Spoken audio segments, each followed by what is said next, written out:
Childhood and Education Number 8, Dealing with the Internet, by Zvi Moshowitz, January 6, 2025.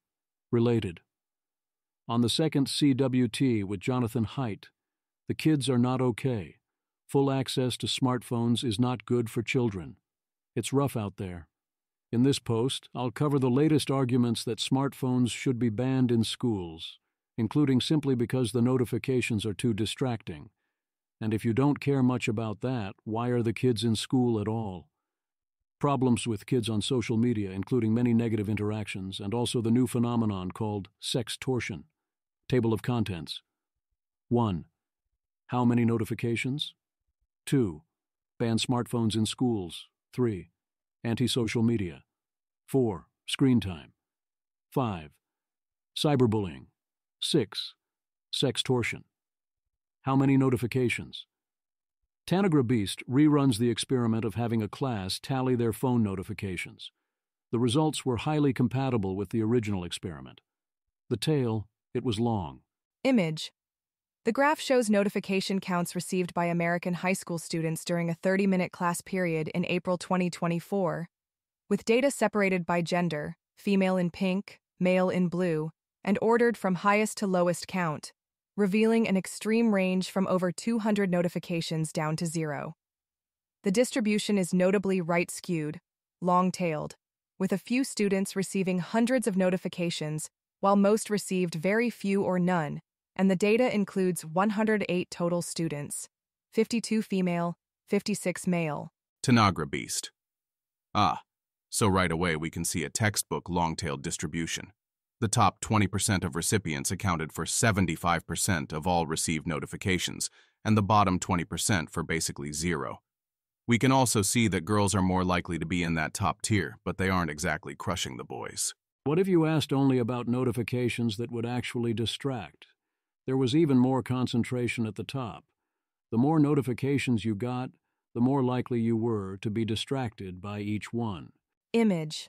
The graph shows notification counts that were reportedly distracting for American high school students during a 30-minute class period in April 2024, with data separated by gender, female in pink, male in blue, and ordered from highest to lowest count. The distribution remains strongly right-skewed, with a few students reporting over 200 distracting notifications, while most reported very few or none, though the overall pattern is more concentrated at the top end compared to the previous graph. Here are some more highlights. Tanagra Beast. Which apps dominate? Instagram and Snapchat were nearly tied, and together accounted for 46% of all notifications. With vanilla text messages accounting for an additional 35%, we can comfortably say that social communications account for the great bulk of all in-class notifications.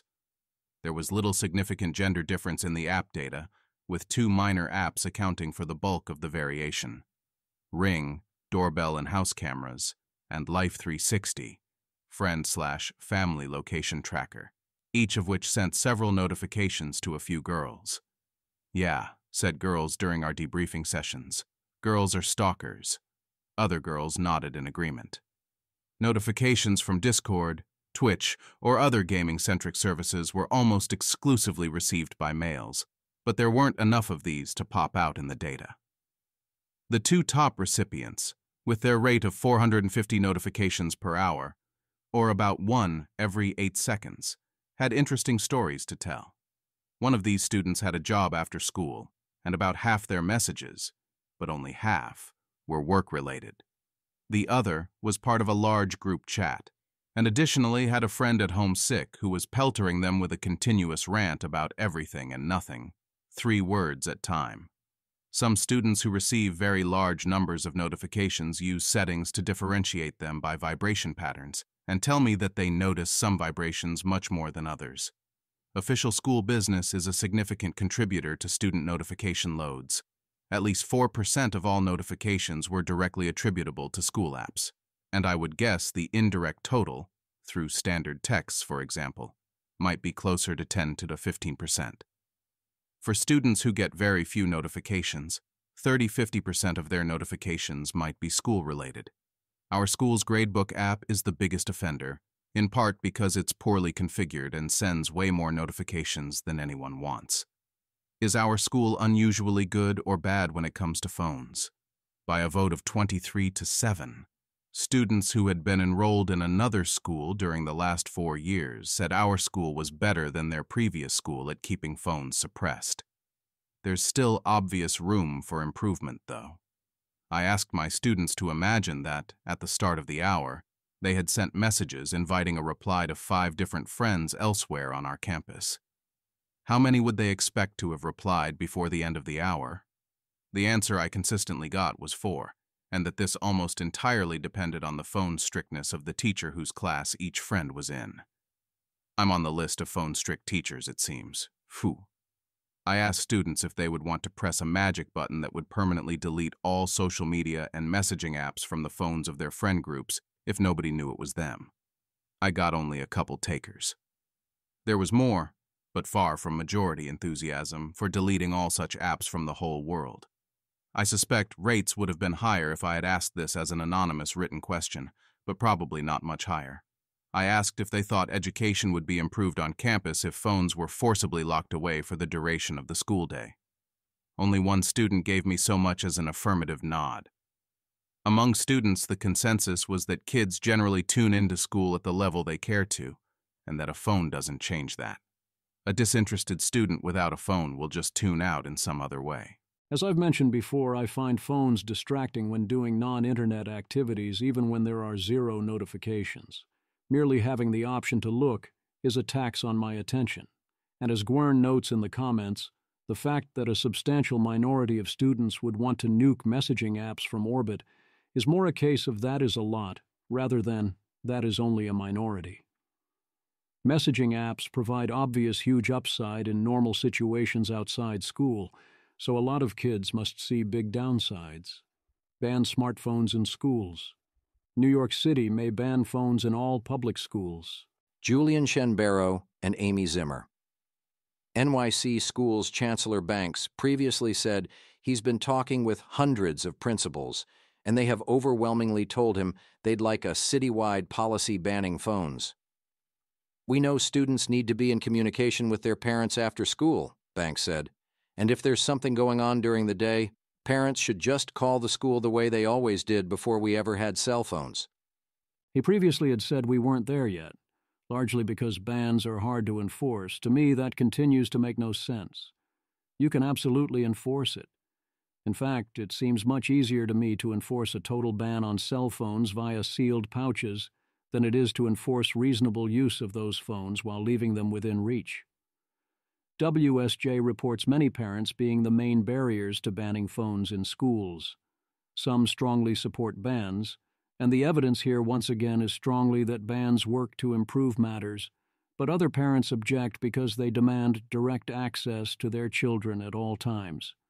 As always, school shootings are brought up, despite this worry being statistically crazy, and also that cell phone use during a school shooting is thought to be actively dangerous because it risks giving away one's location. I can't even. The more reasonable objections are outside emergencies and scheduling issues, which is something, but wow, is that a cart before horse situation. Also, obviously, there are vastly less disruptive ways to solve those problems. Mostly, I think staying in constant contact at that age is actively terrible for the students. You do want to be able to reach each other in an emergency, but there should be friction involved. If a few parents pull their kids out in protest, let them. Others who support the policy can choose to transfer in.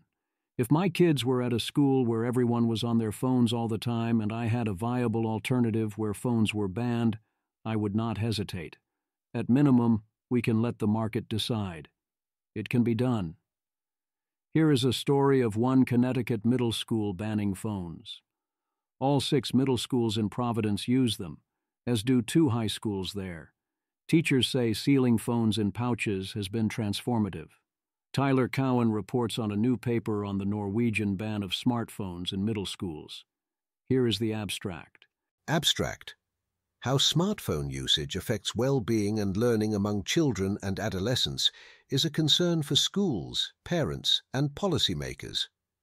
Combining detailed administrative data with survey data on middle school smartphone policies, together with an event study design, I show that banning smartphones significantly decreases the healthcare take-up for psychological symptoms and diseases among girls. Post-ban bullying among both genders decreases. Additionally, girls' GPA improves and their likelihood of attending an academic high school track increases. These effects are larger for girls from low socio-economic backgrounds. Hence, banning smartphones from school could be a low-cost policy tool to improve student outcomes. Tyler does his best to frame this effect as disappointing, and Twitter summaries saying otherwise as misleading.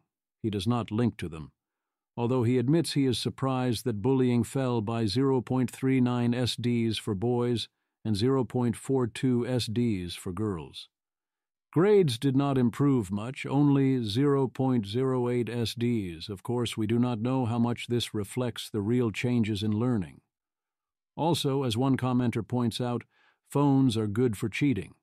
A plausible explanation for why the math change was 0.22 SDs is that this was based on standardized tests where the teachers aren't adjusting the curve for the changes, or it could be that it is helpful to not always have a calculator in your pocket. I would also note his second point. The girls consult less with mental health-related professionals, with visits falling by 0.22 on average to their GPs, falling by 2 to 3 visits to specialist care. That is a 29% decline in GP visits and a 60% decline in specialist visits. That is a gigantic effect. Some of it is phones cause kids to seek help more, but at today's margins I am fine with that, and this likely represents a large improvement in mental health. Image. The horizontal bar chart displays 5 categories of smartphone policies across schools, with silent mode during lectures being the most common approach implemented by 249 schools, followed by handed in during lectures at 148 schools. The data shows a spectrum of enforcement levels, from complete bans, 52 schools, to minimal restrictions like should not distract teaching, 25 schools, with 3 schools not providing policy information. I also note that the paper shows that the effects are largest for schools that do a full ban. Those that let phones remain on silent see smaller impacts. As the author points out, this is likely because a phone nearby is a constant distraction, even when you ultimately ignore it. Silent mode was a little over half the sample. See Figure 2. So the statistics understate the effect size of a full ban. This did not take phones away outside of school, so it is not a measure of full phone impact, only the marginal impact of phones in schools and mostly only of making the phones go on silent. J. Van Bavel summarizes this way. J. Van Bavel, Ph.D., banning smartphones in over 400 schools led to decreased psychological symptoms among girls by 29%, decreased bullying by boys and girls by 43%, increased GPA among girls by 0.08 SDs. Effects were larger for girls from low SES families. We should keep smartphones out of schools. This technology is a collective trap. Users are compelled to use it, even if they hate it. Most people would prefer a world without TikTok or Instagram. Nearly 60% of Instagram users wish the platform wasn't invented. Link is to post discussing a successful no-ban pilot school program and various social media issues. If you take the results at face value, despite many of the bans only being partial, don't you still have to ban phones? Tyler did not see it that way. He followed up noting that the bans were often not so strict, but claiming that the strict bans had only modest effect relative to the less strict bans. I don't understand this interpretation of the data, or this perspective. Consider the opposite situation. Suppose you were considering introducing a new device into schools, and it had all the opposite effects. People would consider you monstrous and insane for even raising the question. Also, I am happy to trust this kind of very straightforward anecdata. John Arnold was walking through a random high school recently and was shocked by the number of kids with a phone in their lap, playing games or scrolling in Slash or wearing headphones during a lesson. Made me very partial to lock phones in pouch policies.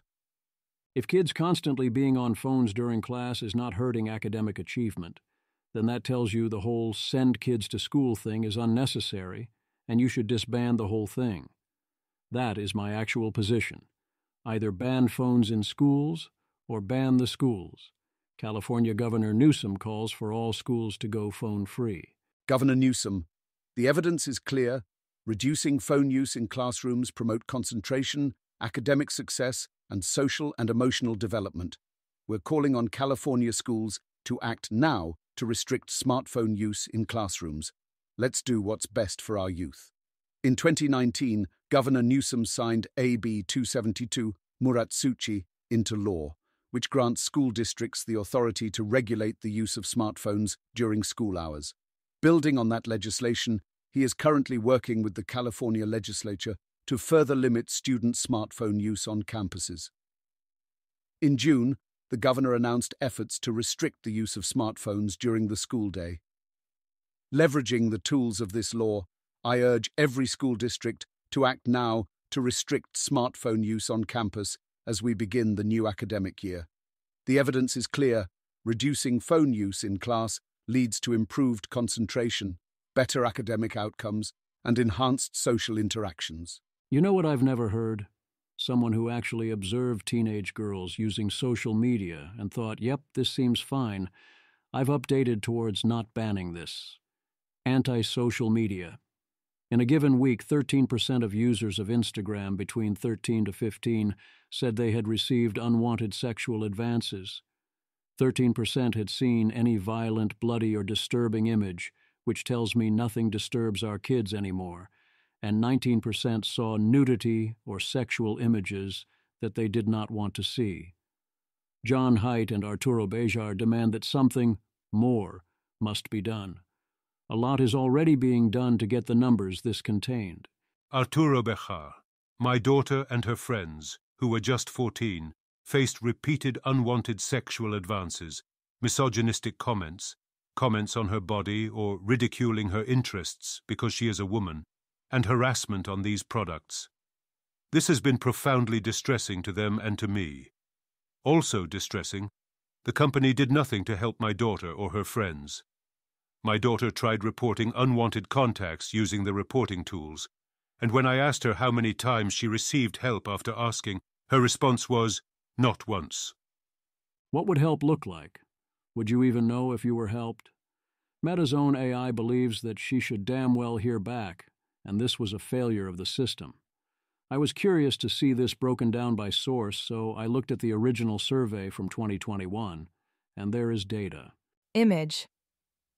The table shows various types of negative online experiences, categorized by whether the person experiencing them knew the perpetrator offline, only online, or not at all, with unwanted sexual advances having the lowest overall reporting rate, but negative comparison having the highest. For each type of incident, the majority of cases, ranging from 64.9% to 93.8%, involved unknown perpetrators, while offline known perpetrators were responsible for a smaller percentage of cases, ranging from 2.1% to 15.5%, suggesting that most online negative experiences come from strangers. We also see that about half of those who asked for support felt at least somewhat supported, and that all problems including unwanted advances are similarly common for the 13 to 15 group as the other groups up to age 26, with males reporting unwanted advances more often than females in all age groups, whereas females got more unwanted comparisons. This all happened back in 2021, before generative AI. With Llama 3 and also vision models now available to Meta, it seems like we should be able to dramatically improve the situation. Many of these things have no reason to appear, so it seems fairly trivial to have an AI check to see if incoming messages or images from strangers contain some of the various things above, and if so, then display a warning or silently censor the message, at least for underage users. Things like political posts or misinfo are trickier. There are obvious issues with letting an LLM or even a person decide what counts here and making censorship decisions. But also there is a reason the post does not talk about those issues. They are not where most of the damage lies. The general consensus continues to be that if you look at what kids, especially teenage girls, are actually doing with social media, you'll probably be horrified. Zach Hill. After spending the weekend with a trio of normal, well-adjusted 14-year-old girls, courtesy of my goddaughter, never have I rolled harder for the ban social media for teens like yesterday posse. Via this post by Jay Van Bavel, we are reminded of the we would pay to get rid of social media, in particular TikTok and Instagram result. Image. The bar graph compares the percentage of people who would prefer a world without 3 platforms, TikTok, Instagram, and Maps, showing both overall respondent percentages, dark blue, and user-specific percentages, light blue, for each platform. While TikTok shows a stark difference between all respondents, 58.32%, and users, 33.33% wanting it gone, Instagram maintains similarly high percentages for both groups, 58.43% and 56.96%, and Maps shows identical low percentages, 4.37%, for both categories. This graph is pretty weird, right? Why would using Instagram not correlate with wishing the app did not exist? Whereas TikTok's graph here makes sense. Note that the dark blue bar is everyone, not only non-users. So if 33% of Americans use TikTok, then 70% of non-users want it to not exist. For Instagram, I suppose as a non-user I can be indifferent, whereas many users feel like they have to be on it. For Maps, I assume almost everyone uses it, so the 2 samples are the same people. Screen time. There is a very big downside to limiting screen time. Joel 1. Palantir co-founder Peter Thiel on screen time for kids. Thiel. If you ask the executives in those companies, how much screen time do they let their kids use? And there's probably an interesting critique one could make. Andrew, what do you do? Thiel. An hour and a half a week. Galabytes. Absolutely insane to me to see hackers grow up and try to raise their kids in a way that's incompatible with becoming hackers. The hard problem is, how do you differentially get the screen time you want?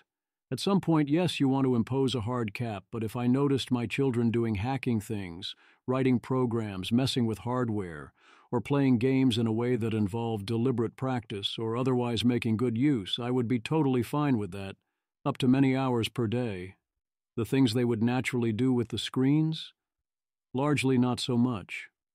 Cyberbullying. SF Chronicle. Among girls 15 and younger, 45% of those from abusive and disturbed families use social media frequently, compared to just 28% from healthy families.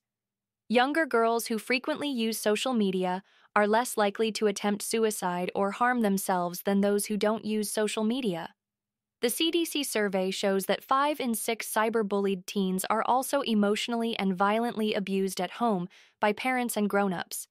Teenagers from abusive, troubled families are far more likely to be depressed and more likely to use social media than non-abused teens. It is super confusing trying to tease out treatment effects versus selection effects in situations like this. There's a lot going on. The cyberbullying correlation pretty much has to be causal, because the effect size seems too big to be otherwise. Sextortion. Bloomberg has an in-depth look into the latest scammer tactic, sextortion. There is a subreddit with 32K members dedicated to helping victims. The scam is simple and is getting optimized as scammers exchange tips. 1. You pretend to be a hot girl, find teenage boy with social media account. 2. You message the teenage boy, express interest, offer to trade nude pics. 3. Teenage boy sends nude pics. 4. Blackmail the boy, threatening to ruin his entire life. 5. If the boy threatens to kill himself, encourage that for some reason. Obviously, any such story will attempt to be salacious and will select the worst cases. It still seems highly plausible that this line of work attracts the worst of the worst, that a large portion of them are highly sadistic fucks who revel in causing pain and suffering. Who are the types of people who would see suicide threats, actively drive the kid to suicide, and then message his girlfriend and other contacts to blackmail them in turn if they didn't want the truth about what happened getting out? Yeah, this is in a very different category than the classic internet scams. What to do about it before or after it happens to you? Swift on security. Parents, You need to sit your kid down and tell them about sextortion. They are not going to know randos messaging them for sexting is a trap. This is a really easy way for criminals onshore and overseas to make money. They convince you to link your real identity. There are suicides after ongoing threats to ruin their life after desperate attempts to pay. And they need to know if they fuck up, they need to come to you. Advice thread from a lawyer who deals with sextortion. Do not engage. Block. Go private. Keep blocking. Show them no engagement. That spending any time harassing will be worth it. They don't have a reputation to uphold. Time is money. Apparently, they sometimes just give up. Lane Haygood, attorney. About once a week I have someone call me in a blind panic about to send hundreds or thousands of dollars to a scammer. My advice to them is always the same. Pay nothing. Nothing about paying guarantees the person on the other end will do what they say.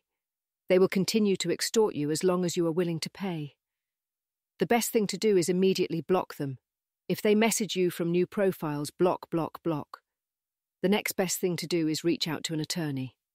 My brilliant paralegal, Catherine Tewson, has a great document on cybersecurity we will be happy to provide you with to help ameliorate these things. All of this strongly matches my intuition. Paying or engaging at all raises the expected returns to more blackmail. Nothing they told you or committed to changes that fact, and they are well-known liars with no moral compass. No, they are not going to honor their word in any sense. Meanwhile, actually sending the pics gets them nothing. Block, ignore, and hope it goes away is the only play on all levels. He also claims that with the rise of deepfakes, you can always run the shaggy defense if the scammer actually does pull the trigger, or you could shrug if one has perspective. This is not obviously that big a deal, although obviously even if true, that is hard for the victim to see. In particular, one thing that I did not see in the article was talk about admission to college. Colleges will sometimes rescind or deny admission based on a social media post that offends or indicates ordinary kid behavior. Would they do that to a sextortion victim? The chances are not zero, but my guess is it would be rare, given that there is not a known-to-me example of this, and scammers would no doubt lean heavily on this threat if it was a common occurrence.